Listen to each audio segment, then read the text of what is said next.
विशेष पर्व गुरु पूर्णिमा। गुरु में समर्पण, विसर्जन और प्रलय विलय का पर्व है गुरु पूर्णिमा। धरती भीगी हुई थी, वृक्ष वनस्पति सभी वर्षा की फुहारों के साथ मस्ती में झूम रहे थे। आसमान में बादल छाए हुए थे, वातावरण बरसात की बूंदों से घिरा था और मन में अंतःकरण श्रद्धा से सिक्त था। ऐसा होता भी क्यों ना, थोड़ी ही दिनों में के बाद गुरु पूर्णिमा जो आने वाली थी। गुरु का स्मरण, गुरु को नमन, गुरु का वंदन, गुरु में समर्पण, गुरु में विसर्जन, इसी को तो परिभाषित करती है गुरु पूर्णिमा। अपने इन स्वगत भाव में भीगते हुए मन को ऐसा लग रहा था कि जैसे चारों ओर आकाश जल की बूंदें नहीं, श्रद्धा की बूंदें बरसा रहा हो। चारों ओर भक्ति की रसमयता छाई हुई थी। अपने भाव में विभोर मन को यह एहसास ही न होने पाया कि कब पांव परम पूज गुरुदेव के कक्ष की ओर जाने वाली सीढ़ियों को चढ़ने लगे। कच्छ के द्वार पर पहुंचने पर देखा कि परम पूज गुरुदेव अपने कच्छ में टहल रहे हैं। उनके मुख पर चिंतन के भाव गहरे थे, दृष्टि सर्वथा अंतलीन थी। संभवतः इसी वजह से उन्होंने ध्यान ही नहीं दिया कि कच्छ के द्वार पर कोई है। 10-15 मिनट इसी में बीत गए। तब कहीं जाकर उन्होंने द्वार की ओर देखा और मुस्कुराए। फिर बोले, आ बेटा, आ गया, चल बैठ। इनके इस कथन के साथ उनके चरणों में अपने मस्तक को भक्तिभाव में से रखा और उनके बिस्तर के पास नीचे बिछे हुए टाट के टुकड़े पर बैठना हुआ। गुरुदेव भी थोड़ी देर में अपने बिस्तर पर बैठे, बाद में लेट गए। लेटे हुए उन्होंने इस तरह करवट बदली कि उनका मुख अब टाट के पर बैठे हुए उनके अनुगत शिष्य की ओर था। इतनी देर में बैठे हुए शिष्य ने अनेक बातें सोच डाली। इन सब में अहम बात थी उनका तपस्वी व्यक्तित्व। ऐसी उत्कृष्ट एवं कठिन तपस्या तो बस इन दिनों पुराण कथाओं में पढ़ने को मिलती है। ब्रह्मर्षि विश्वामित्र का उग्र तप, महर्षि दधीच का तप, जिसे पढ़ सुनकर आज भी मन रोमांचित हो जाता है। गुरुदेव के तप में ये सारी पौराणिक कथाएं एक बार साकार हो रही थीं। ऐसा लग रहा था कि अंतर्यामी गुरुदेव मन में उठने वाली इन बातों को जान गए। वे बोले, बेटा, ये सच है कि तप करना कठिन है, खास तौर पर जो लोग भोग विलास में रुचि रखते हैं उनके लिए तो यह लगभग असंभव है। वैसे तो इन दिनों पुराना समय नहीं रहा, ना तो अब पैसे बन रहे और ना तो न शुद्ध पर्यावरण। शरीर में आज भूख प्यास को अधिक सहन करने की क्षमता नहीं बची, इसलिए तप मुश्किल होता जरूर है। इतना कहकर उन्होंने सामने की ओर देखा, थोड़ा रुके, फिर बोले, लेकिन ये मुश्किल ही है, असंभव नहीं।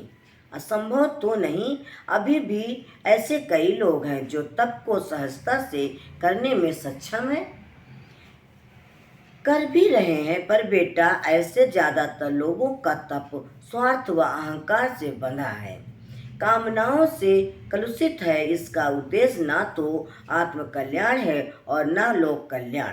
ऐसा इसलिए है क्योंकि इसके साथ विचारशीलता नहीं जुड़ी है। तपस्या है तो है, पर इसमें स्वाध्याय सत्संग का आधार नहीं है। विचार व विवेक से हीन है। आज के ज्यादातर लोगों का तप, इसीलिए उसके परिणाम भी ओछे और बौने होकर रह जाते हैं। तपस्वी होना कठिन अवश्य है, पर दुर्लभ नहीं है। हाँ, अपने तप में विचार व विवेक को घोलना, समाविष्ट करना दुर्लभ है। गुरुदेव ने तप के संदर्भ में आज ये नई बात कही थी। अपनी बातों के प्रभाव में उन्होंने आगे कहा, तप में विचार विवेक हो तो इससे ऊंचे उद्देश्य जुड़ते हैं। उत्थान की राहें खुलती हैं, जीवन व व्यक्तित्व परिष्कृत होता है। हर नए कदम पर प्रकाश के नए स्रोत मिलते हैं। बेटा, तुम्हारे गुरु ने महान तप किया है, ये सोचना गलत है नहीं है, लेकिन ऐसा बहुतेरों ने किया होगा। पर तुम्हारे गुरु ने अपने तप के विचार व विवेक को कभी अलग नहीं होने दिया। यही महत्वपूर्ण है। यही वजह है कि मेरी तपस्या के परिणाम कभी ओछे और बौने नहीं रहे, बस चुपचाप देखते रहे। इतना कहकर पूज्य गुरुदेव काफी देर तक चुप बने रहे, बस चुपचाप देखते रहे। ऐसा लगा कि जैसे इन क्षणों में वह अंतर मन की बातें पढ़ रहे हों। कुछ क्षणों के बाद वह बोले, यदि तपस्या में विचार व विवेक के साथ भक्त जुड़ सके तो फिर भी समझो कि यह तप सचमुच महान हो गया, दुर्लभ नहीं, दुर्लभतम हो गया है, दुर्लभतम हो गया। भक्ति तपस्वी को भगवान से मिलाती है। यह कहकर वह थोड़ा भावुक हो गए और बोले, बेटा, मैंने तो अपने गुरु में भगवान को देखा है। मुझे तो हमेशा यही लगा जैसे कि स्वयं भगवान ने ही मेरे कल्याण के लिए गुरु का स्वरूप धारण कर लिया है। ऐसा महान तपस्वी और प्रखर प्रज्ञावान गुरुदेव में ऐसी निश्चल भक्ति देखकर मन बरबस अभिभूत हो गया। हृदय में उस क्षण तो भाव उभरे, उन्हें कह पाना कलम के बूते का नहीं। बस उस क्षण पता नहीं कहाँ से यह सवाल उभरा, गुरुदेव, हम अपने गुरु में भगवान को कैसे देख सकते हैं? इस प्रश्न के उत्तर में वे कुछ बोले नहीं। कुछ देर तक उस कक्ष में मौन पसरा रहा। तब कहीं उन्होंने धीरे से कहा, भक्ति से। वो बोले, बेटा, भक्ति सब कुछ देने में सामर्थ्य है। वह शिष्य को गुरु देती है और भक्त को भगवान। वे जो लोग बोल रहे, ऐसा लग रहा था कि उनके मुख से शब्द अमृत की बूंदों की तरह झर रहे हैं। मन त्रसित हो रहा था कुछ और अमृत रस पीने को। अंतर्यामी गुरुदेव निश्चित ही सब कुछ जानते थे। संभवतः इसलिए वो आज मुक्त हो अपनी वाणी का अनुदान दे रहे थे। वे कह रहे थे, कोई भी अपने मन से गुरु नहीं बन सकता।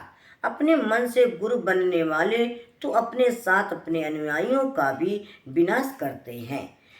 गुरु पद तो स्वयं भगवान ऐसी पवित्र आत्मा को नियुक्त करते हैं जो स्वयं अनुपस्थित हो गया है, जिसका व्यक्तित्व पूरी तरह से अनुपस्थित है। जहाँ केवल भगवान उपस्थित हैं, वही गुरुपद का अधिकारी है।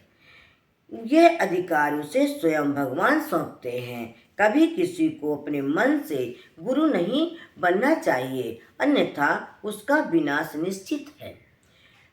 पूज्य गुरुदेव ने इन स्वरों में चेतावनी दी और साथ में तत्पथ पर चल पड़ने का आदेश भी। उनकी बातों को ध्यान से सुनकर मन में एक जिज्ञासा उभरी, हे गुरुदेव, शिष्य बनना किस तरह से संभव है?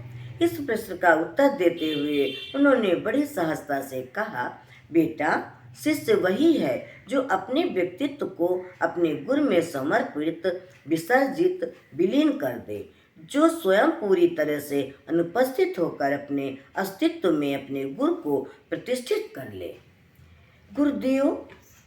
गुरुदेव के द्वारा कही जा रही ये बातें बड़ी मर्म स्पर्शित थीं। बरबस अंतःकरण को आलोडित कर रही थी। ऐसा किस तरह संभव है? बस गुरु भक्ति से संभव है। सच्ची भक्ति हो तो भला कुछ संभव कहाँ रहता है, असंभव कहाँ रहता है। उस दिन गुरुदेव की बातें सुनकर गुरु भक्त बनने की चाह तीव्र थी। इस चाहत को तुरंत ही समझ गए। वे बोले, तब उन्होंने बड़े धीरे गंभीर स्वर में यह गूढ़ सिखावन दी, बेटा, हमेशा जीवन के हर क्षण मेरी यह सीख याद रखना, अपना लक्ष्य महान हो तो राहों के घटनाक्रमों पर ध्यान नहीं देना चाहिए। उनकी ओर से आंखें बंद करना चाहिए, आंखें सदा लक्ष्य पर ही टिकी रहनी चाहिए। बड़ी मार्मिक सीख थी यह, बस इसे सुन तुलसी बाबा का ये सोठा याद आ गया। बंदौ गुरुपद कंज कृपा सिंधु नर रूप हरे, महामोहतम कुंज जासु बचन रवि कर निकर। भाव भरी वंदना करता हूँ परम पूज्य गुरुदेव के चरण कमलों की, जो कृपा के सागर व मनुष्य रूप में साक्षात परमात्मा है, महामोह का सघन अंधेरा नष्ट करने के लिए जिनके वचन सूर्य के किरणों की भांति हैं।